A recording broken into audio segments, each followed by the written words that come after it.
Hello everyone, this is Rahul Jakaria from Mirae Asset Sharekhan. Welcome back to exciting 3R actionable stock updates. 3R basically means right sector, right quality and right valuation. These are our investment ideas.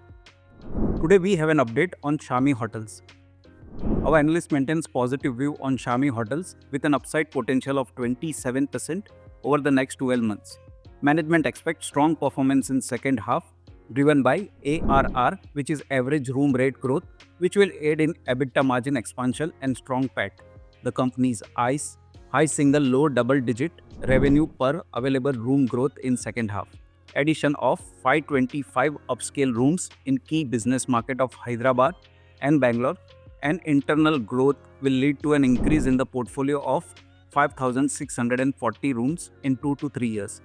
Funding from internal accruals and higher share of variable leased asset will boost returns and provide capital efficient growth. The stock trades at an attractive valuation of 11 times FY25, 10 times FY26 and 8 times FY27 EV by EBITDA.